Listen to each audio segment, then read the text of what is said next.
Welcome to yet another live feed of how to start and run your own TV channel. This is the fourth one that I've done on this topic, and we're kind of wrapping our heads around this new technology as we go.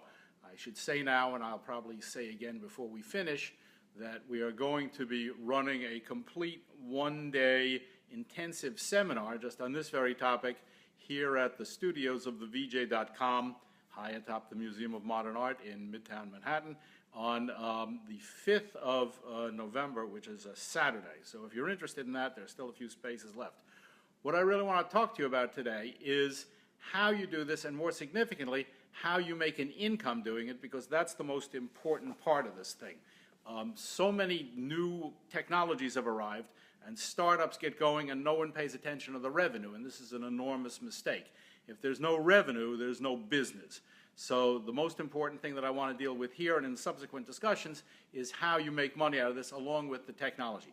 By way of background, if you're joining us for the first time, just some brief background on why this is now possible. When television was first invented in 1939, it didn't come with an instruction manual. Nobody said this is what television has to be.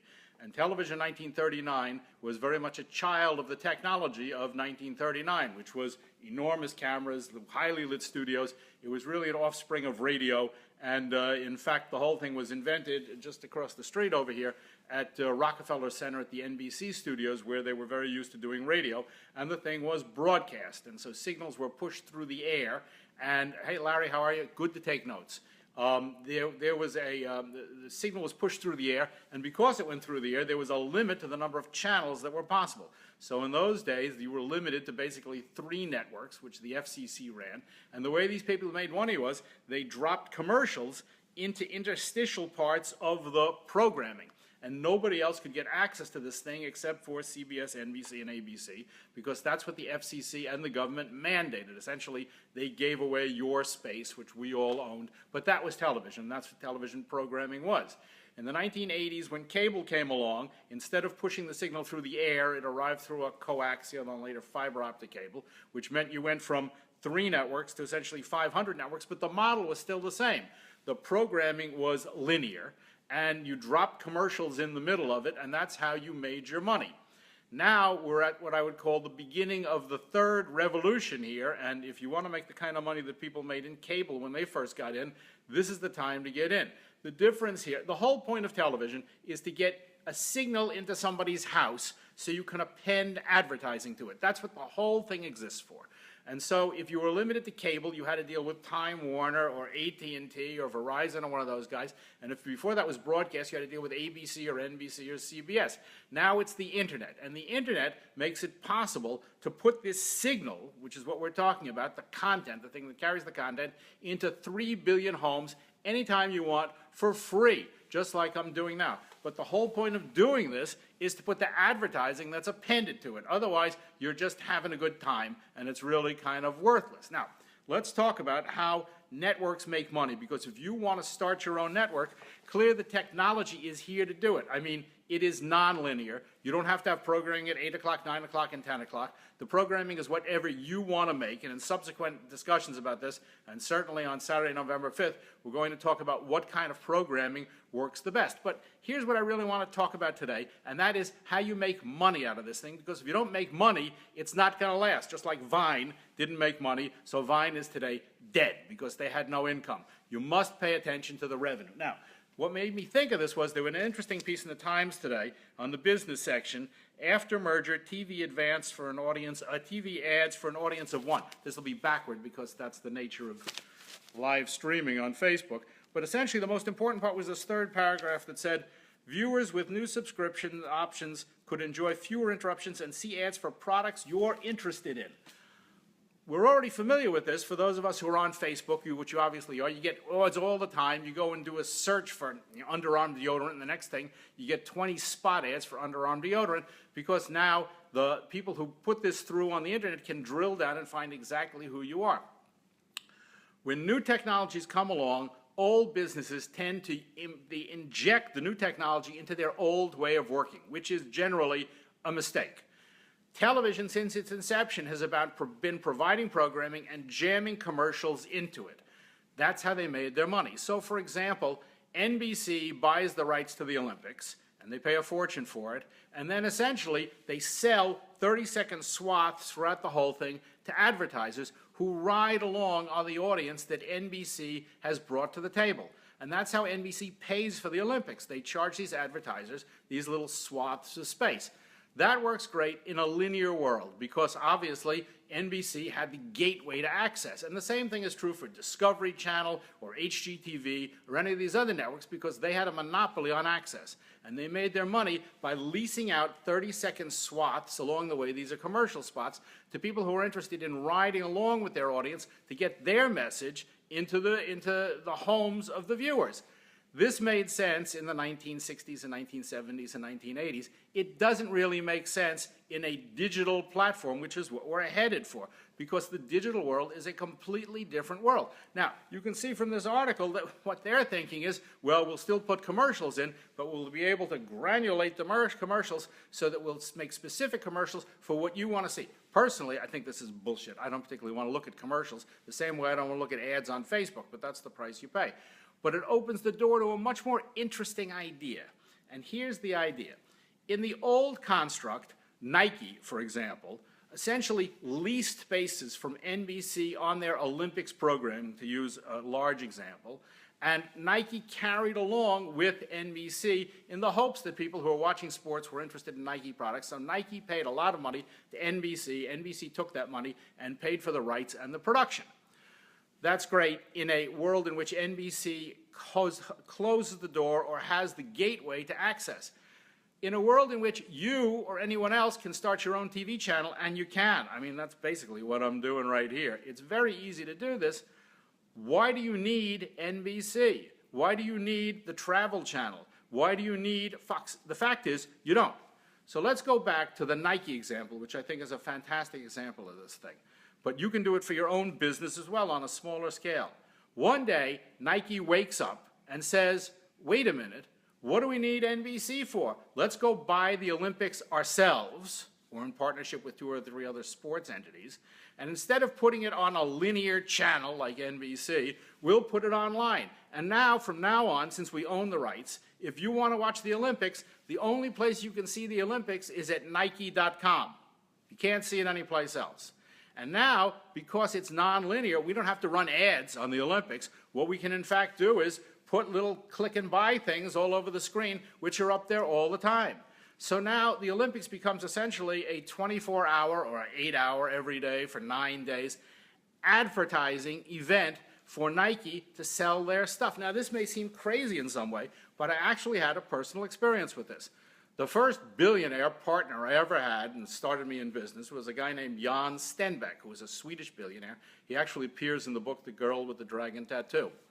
Standback, we started the first commercial television networks in Scandinavia, TV3. There was no commercial television before this, so there was no habit of ads, and nobody wanted to watch it. And the only way you could get commercial television to Sweden was on a dish. Standback had a sister in the parliament, and she'd passed this law that would allow satellite commercial television in Scandinavia. Well, the first year, of course, nobody bought the dishes. Why would you buy the dishes when you get SVT, the state broadcaster, for free? So the network, this child network of satellite, the very first new iteration of technology, was in trouble. So Standback went out and he bought the rights to ice hockey, which in Sweden is like owning the rights to the Olympics and the World Cup and the World Series and everything else all together. And then he said, if you don't like it, the only place you can watch the ice hockey World Cup now is on TV3, which has to be a dish, and you have to have a dish on your roof. And if you don't like it, you don't get to watch. Well, of course, people went nuts in Sweden, but Standback essentially said, tough shit, that's how it is. Go buy the dish or don't watch. I couldn't care less. Well, in the next year, everybody in Sweden was screwing dishes to their roofs, and the next year we had 85% penetration, and suddenly TV3 took off as a commercial entity. The point of this is that it's not the network that owns the content. It's the content that drives the viewers to the network. What the network owns, or used to own, was a closed door, a monopoly on getting signals into people's homes. That monopoly is now dead because of the internet, because now anybody can put a signal into anyone's home at any time. The question is, A, Do you do it? Do you bother to do it? And you see it's not that difficult. What I'm doing now essentially is broadcasting to you.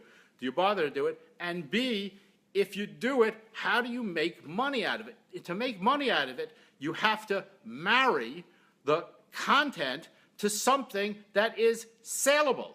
So if you're sitting and, if you're some 22-year-old sitting in Brooklyn and you want to do a TV show, that's great, but you have nothing to sell. But if you own a business and you have that business, and the point of that business is your revenue comes from the sales, then the television programming becomes a vehicle to drive the business, to drive the sales. Now, I don't know Betsy Brumley, I don't know if you're watching this or not. I don't get a list of who's here, but she and her husband own this thing called Let's Fly Away, which is based on a song her grandfather did, and they sell sheet music and they sell music rights and stuff like that.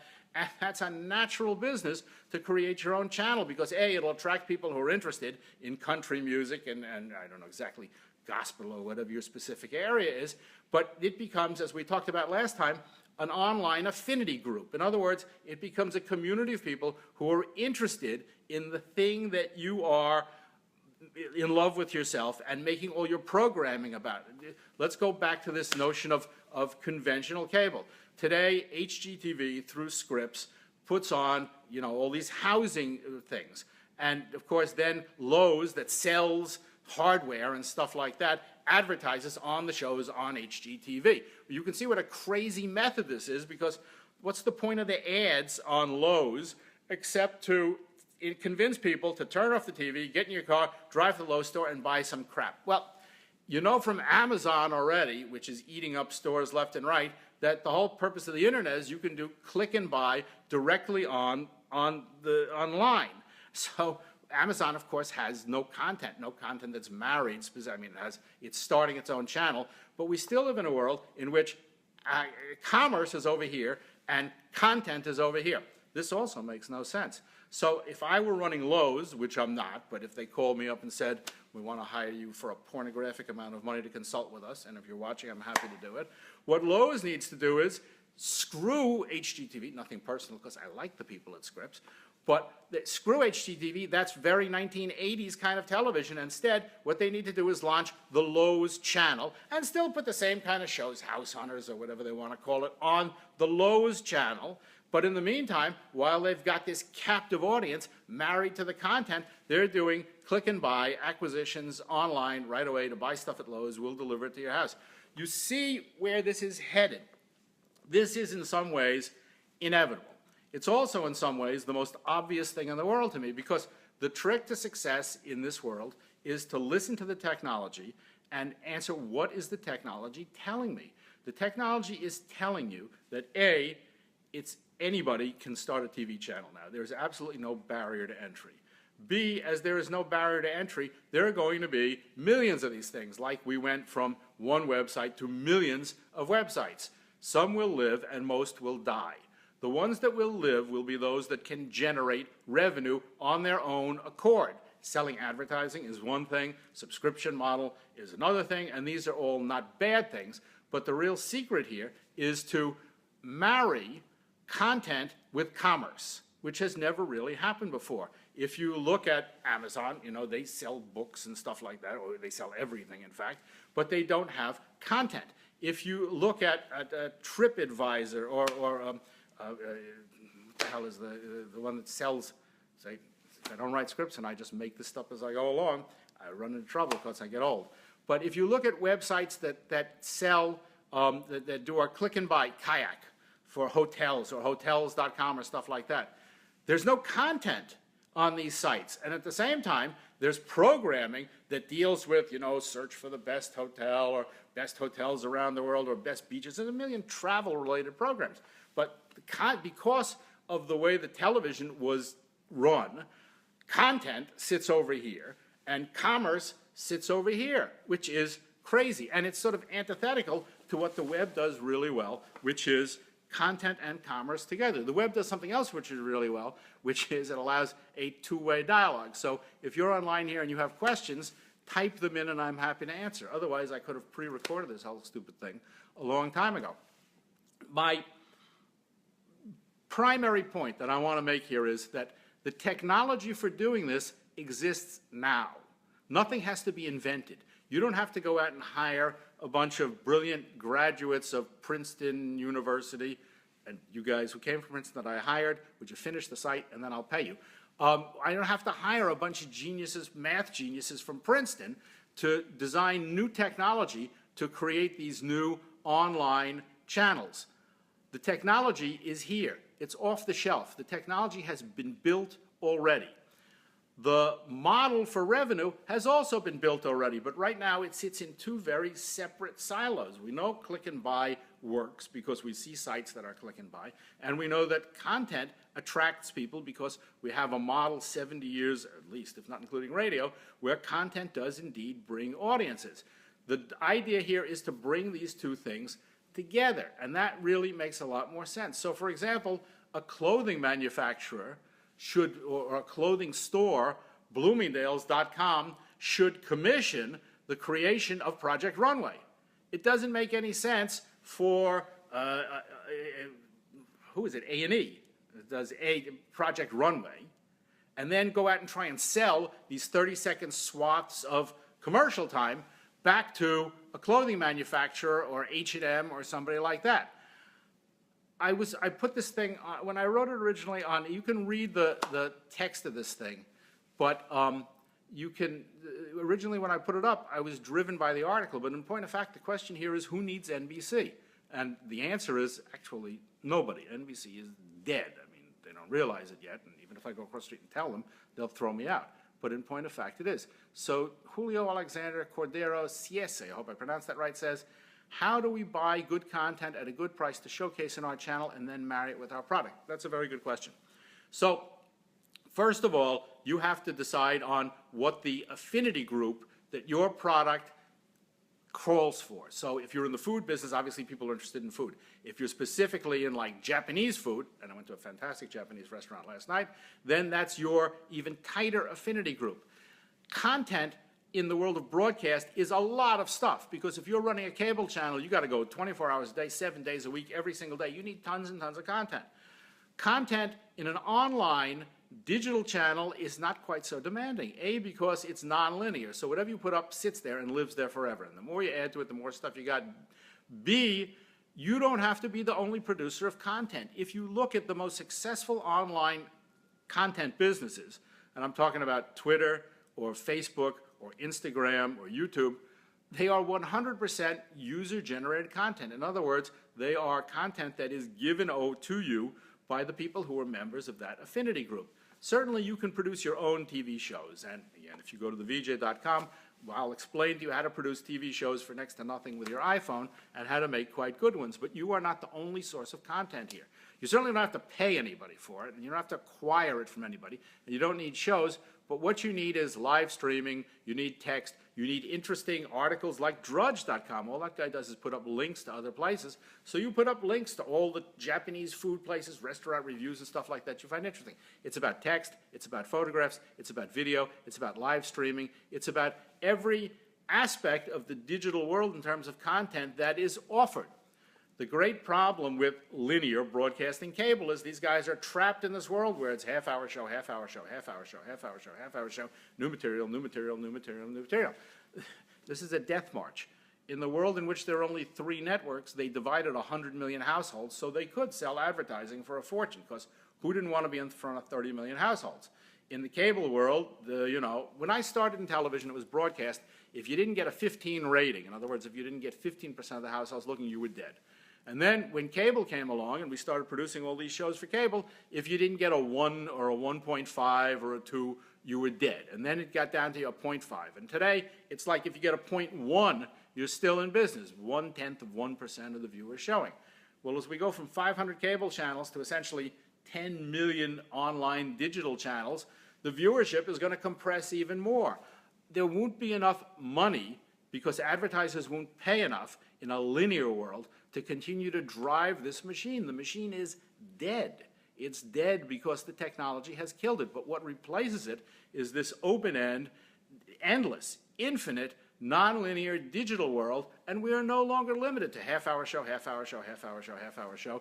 We now can expose people to live chat, live streaming, video content, stills, interesting articles from other places, all kinds of this universe of digital content. But it's worthless unless you create revenue that's attached to it. So you really have to go backward. In the old days, I got involved in trying to buy a license for a commercial television channel in Britain, and they opened up all the local licenses. And our group didn't get the license because the group that got it came up with this, to me, insane proposal of a sports show and a comedy show and a music show and a politics show and an art show and a community show. Well, Ofcom, where nobody there ever made a TV show in their life, they liked that better. But of course, they went broke within the first year because there wasn't enough commercial revenue to drive to pay for the thing. So in the digital nonlinear world, you have to go backward. You have to say, first, where's my revenue stream? How am I going to get the money to make this thing work? And the money comes from sales, most than anything else, through click and buy, because that's what the internet does best. So the point of this is, if you have a small business, no matter what business it is, it doesn't make any difference. That's your starting point. I have a business that wants to sell stuff or services, and it doesn't matter if it's a plumber or you have a restaurant or whatever the thing is. Then you have to say, what content, and it's not just a TV show that I can make, it's as I said before, stills, discussion, articles, links, whatever the thing is. What content can I now put on my nonlinear, I hate to call them channels, so we'll call them nonlinear affinity group, that will attract enough people who will then go and make the acquisitions. And maybe it's not just selling your stuff, maybe it's selling somebody else's stuff, but you take a 5% transactional commission every time somebody buys through your site. This, to me, is the future of television. It's not television the way we've thought about it for the last 70 years, but that's fine, because the primary mechanism of putting the signal into people's homes, the primary architecture of the network, is going to change, and it's going to change because the technology is the driver here. Our business, our television business, is the child of technology. Other professions like medicine or law, stuff like that, they existed for 5,000 years, and technology is used as a tool by them. We are different because we start with the technology, and from the technology, we kind of interpolate how to make a business out of it. That makes television and media very, very different industries than every other industry. So now a new technology has come along. And the important thing here is not to take the new technology and jam it into the old way of working, because the old way of working is destructive. The new technology will destroy the old way of working. The intelligent thing to do here is look at the new technology cleanly and objectively and say, what does this do? What does this tell me about how I can make revenue out of this thing? And I guess that's the lesson for today. So thank you for tuning in. As I said, November 5th, here in our studios, we're running a complete in-house, one-day, hands-on seminar on how to build your own television network and make it profitable. If you're interested, come with your own business, and we will handcraft as much as we can in a day what you have to do and next steps and stuff like that. And if you're really interested, we'll walk with you step by step as you get into this thing. I mean, that's what we're in business for. That's what we're selling here, is our expertise. If you missed any part of this, we're going to post it both here and on the VJ.com, which I hope you'll become a member of. And I hope you enjoyed the discussion. Thanks for tuning in.